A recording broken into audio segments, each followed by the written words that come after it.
પંચમહાલ આલોલના કંજરીમાં તળાવ ઓવરફ્લો થતા પાણી ગામમાં ઘૂસ્યા છે। સતત વરસી રહેલા વરસાદને કારણે અતિભારે વરસાદને કારણે તળાવ ઓવરફ્લો થઈ ગયો છે। કંજરી ગામ સહિત આસપાસના નીચાણવાળા વિસ્તારોમાં પાણી ભરાયા છે। 3 જેસીબી લગાવી પાણીના નિકાલ માટે મથામણ થઈ રહી છે। પોલીસ મામલતદાર સહિતનો કાફલો કંજરી ગામમાં પહોંચી ગયો છે। તો દ્રશ્યો આપ જોઈ રહ્યા છો પંચમહાલના કે જ્યાં રસ્તા ઉપરથી નદીઓ વહી રહી છે। દરિયો જાણે આખો પંચમહાલમાં આવી ગયો હોય તે પ્રમાણેના દ્રશ્યો જોવા મળી રહ્યા છે। જેસીબીની મદદ લેવામાં આવી રહી છે, ટ્રેક્ટરની મદદ લેવામાં આવી રહી છે। મામલતદાર સહિત તમામ અધિકારીઓ અને સરકારી કર્મચારીઓ ત્યાં ઉપસ્થિત છે। પ્રયાસ થઈ રહ્યા છે કે જેટલા લોકો ફસાયેલા છે તેઓને બહાર કાઢવામાં આવે। તળાવ ઓવરફ્લો થવાને કારણે એ પણ વાતનો ડર છે કે જો હજી પણ વધુ વરસાદ રહ્યો, પાણીનો સંગ્રહ ન થઈ શક્યો તો તળાવમાં પણ નુકસાન થઈ શકે છે। પંચમહાલના ગોધરાના ખાડી ફળિયા રામેશ્વર સોસાયટીમાં વરસાદી પાણી ભરાયા। રહેણાંક મકાનોમાં પણ ઢીચણસમાં દૂષિત પાણી ભરાઈ જતા રહીશોને પારાવાર મુશ્કેલી। તંત્રને વારંવાર રજૂઆત કરવા છતાં વરસાદી પાણીનો નિકાલ ન કરાતો હોવાનો સ્થાનિકોએ આક્ષેપ કર્યો। લોકોએ જાતે પાણીનો નિકાલ કર્યો છે। હજી પણ અનેક વિસ્તારો એવા છે પંચમહાલના, જે રીતે ગોધરાના દ્રશ્યો આપ જોઈ રહ્યા છો કે જ્યાં મકાનની અંદર પણ ઢીચણસમાં પાણી છે। રસ્તા પર તો કેડસમાં પાણી મધ્યે લોકોને પસાર થવું જ પડી રહ્યું છે, પરંતુ ઘરની અંદર ઢીચણસમાં પાણી ભરાયેલા જોવા મળી રહ્યા છે।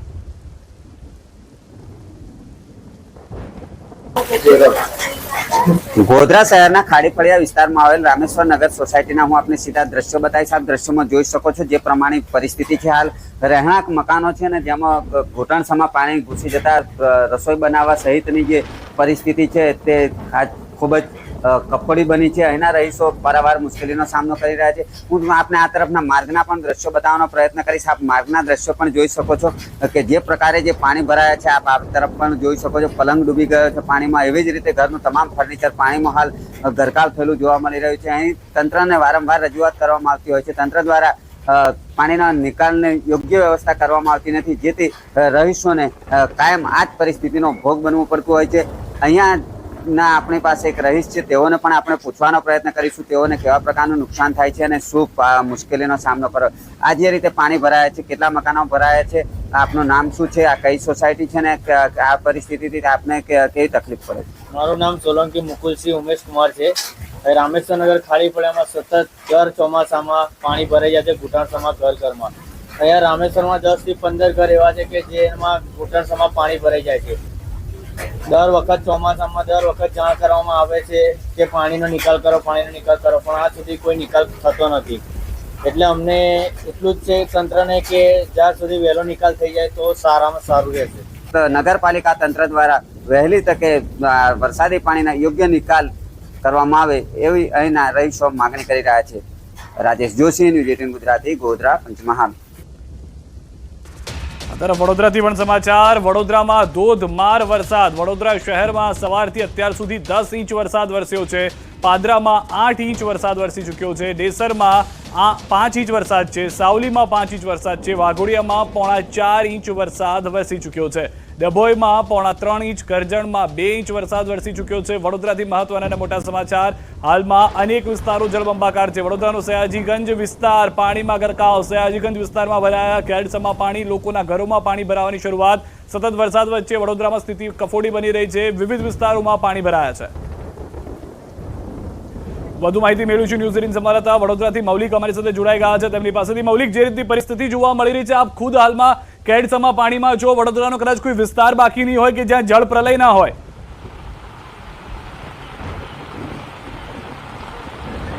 ચોક્કસથી માત્ર વડોદરા નહીં પરંતુ રાજ્યભરમાં આ જ પ્રકારની પરિસ્થિતિ વરસાદના પગલે છે। અત્યારે હાલ વડોદરાની વાત કરું તો વડોદરાના સયાજીબાગ જે વિસ્તાર છે ત્યાંની વાત કરીએ, ત્યાં આગળ અલકાપુરી ગરનાળું જે પૂર્વ અને પશ્ચિમ વિસ્તાર જે વડોદરા છે તેને જોડતો વિસ્તાર છે।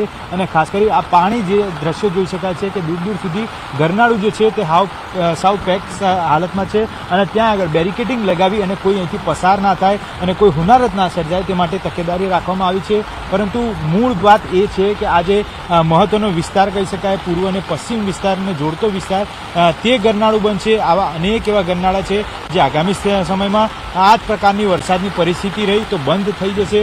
અત્યારે હાલ તમામ વિસ્તાર જે છે તે પાણી જ પાણી છે.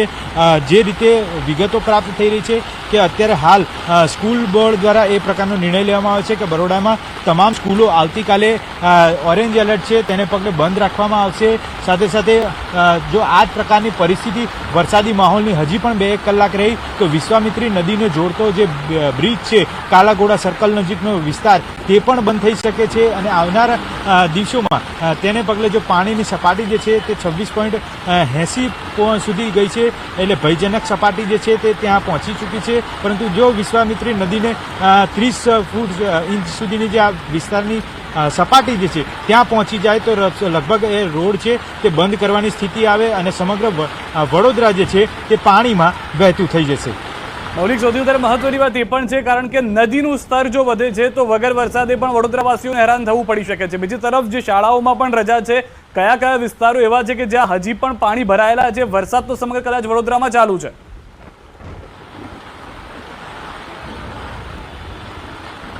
સિદ્ધાર્થ, ચોક્કસથી વરસાદની વાત કરીએ ત્યાં સુધી સમગ્ર વિસ્તારમાં વરસાદી માહોલ છે અને માહોલને પગલે તમામ જગ્યા છે કે જ્યાં આગળ પાણી ભરાવાની સ્થિતિનું નિર્માણ થયું છે. ન માત્ર એક અલકાપુરી વિસ્તારનો આ ગરનાળું ભરાયું છે પરંતુ તમામ વિસ્તાર એટલે કે રાવપુરા જે છે તે રાવપુરામાં પણ કમળસરમાં પાણી છે, કાલાઘોડા સર્કલ છે ત્યાં પણ આ પ્રકારની પરિસ્થિતિ છે. અન્ય જે વિસ્તારો નજીકના જે છે ત્યાં પણ નીચાણવાળા વિસ્તારો માનવામાં આવે છે અને તેને પગલે પાણી જ પાણી જે છે તેના દ્રશ્યો દેખાઈ જાય છે. આમાં આગામી સમયમાં જો 2 થી 3 કલાકમાં આ જ પ્રકારની પરિસ્થિતિ રહી તો તમામ જગ્યાએ પાણી જ પાણી દેખવા મળી શકે છે. મારી આ તરફ જે દ્રશ્યો છે તે બતાવવાનો પ્રયત્ન કરીશ કે અત્યારે હાલ અહીંયા આગળ તમામ વ્હીકલો જે પડેલા છે તે વ્હીકલો બી પાણીમાં ઓસરી ચૂક્યા છે. પરંતુ જ્યારે પણ આ પ્રકારની પરિસ્થિતિનું નિર્માણ થતું હોય છે ખાસ કરી વડોદરામાં, ત્યારે વડોદરામાં એક ચિંતાનો વિષય મગર જે છે તે મગર બની જતો હોય છે. એટલે લોકો જે છે તે અવરજવર કરવાનું બંધ કરી દેતા હોય છે. જ્યારે પાણી ઓસરવાની શરૂઆત થાય છે ત્યારે મગરો જે છે તે રોડ ઉપર આવી જતા હોય છે. તેવા અનેક વખત દ્રશ્યો જે છે તે જોવા મળતા હોય છે. એટલે સાવચેતી રાખવી બિલકુલ જરૂરી છે અને આ સાવચેતીના પગલે જ અત્યારે હાલ તમામ સ્કૂલો જે છે તેને બંધ રાખવા આદેશ કરવામાં આવ્યો. આભાર મૌલિક, સમગ્ર માહિતી બદલ. તો ન ફક્ત વડોદરા પરંતુ અનેક વિસ્તારોની અંદર શાળાઓમાં રજા જાહેર કરવામાં આવી છે. આ તરફ ભરૂચના ગોલ્ડન બ્રિજ નજીક નર્મદા નદીએ ભયજનક સપાટી વટાવી છે. જિલ્લા કલેક્ટર તુષાર સુમેરાએ ન્યૂઝ 18 સાથે ખાસ વાતચીત કરી. ભરૂચ જિલ્લામાં સિઝનનો 112% વરસાદ થયો. સરદાર સરોવરમાંથી અત્યાર સુધીમાં 5 લાખ ક્યુસેક પાણી છોડાયું. ગોલ્ડન બ્રિજ પર વોર્નિંગ સપાટીથી ઉપર પાણીના વહેણ જોઈ ભયજનક સપાટી જોતા 280 લોકોનું સ્થળાંતર કરવામાં આવ્યું. 10 થી 15 ગામમાં થઈ શકે છે વધુ અસર. ભરૂચના શહેરી વિસ્તારમાં અપાયું એલર્ટ. અંકલેશ્વરના ગ્રામ્ય વિસ્તારમાં એલર્ટ. હાલ સ્થળાંતરની ચાલી રહી છે કામગીરી. દરેક તાલુકામાં નોડલની નિયુક્તિ થઈ ચૂકી છે. દરેક તાલુકો ટીમો એલર્ટ કરવામાં આવી છે. જરૂર જણાય ત્યાં એનડીઆરએફ અને એસડીઆરએફની ટીમો પણ તૈનાત કરવામાં આવશે.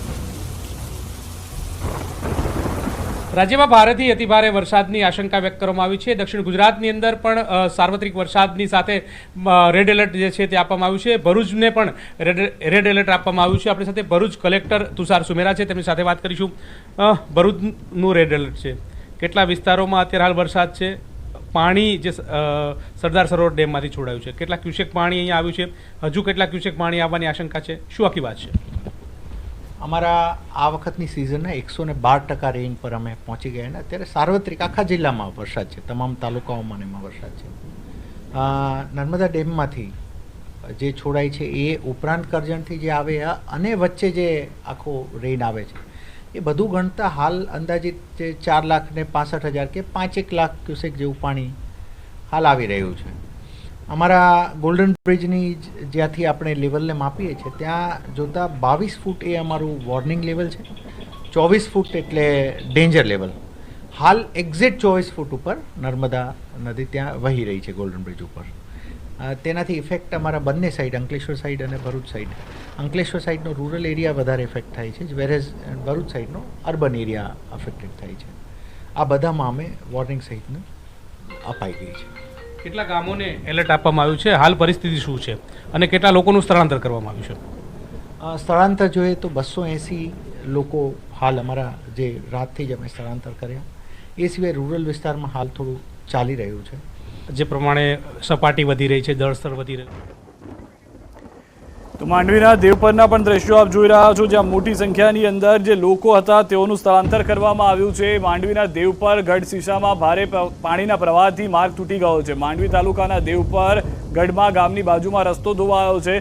જે હાલના દ્રશ્યો આપ જોઈ રહ્યા છો તે પ્રમાણે અનેક વિસ્તારો એવા છે કે જ્યાં ધોધમાર વરસાદને લઈને જે અનુમાન હતું તે પ્રમાણેનો વરસાદ પણ જોવા મળી રહ્યો છે। તો હાલના દ્રશ્યો જેમાં સ્પષ્ટ થઈ રહ્યું છે પરિસ્થિતિ કઈ રીતે છે। કચ્છમાં ભારે વરસાદ પડવાની આગાહી જિલ્લા કલેક્ટરે લોકોને આપી સલાહ। નખત્રાણા, માંડવી, અબડાસાના ગ્રામ્ય વિસ્તારમાં એલર્ટ। ગ્રામ્ય વિસ્તારમાં લોકોને બિનજરૂરી બહાર ન નીકળવા સૂચન। લોકો બહાર નીકળવાનું ટાળવા માટે કલેક્ટરે કરી અપીલ। ભયજનક કોઝવે પાપડી પર જવું નહીં। પ્રાંત તલાટીને દરેક તાલુકા મથકો એલર્ટ કરવામાં આવ્યા। રોડ એજન્સીઓને સતર્ક રહેવા સૂચના અપાઈ છે।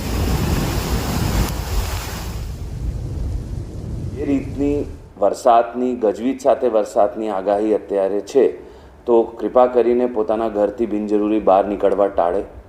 હરવા ફરવા કે જોવા કોઈ જગ્યા જળાશયના નજીક ના જાય।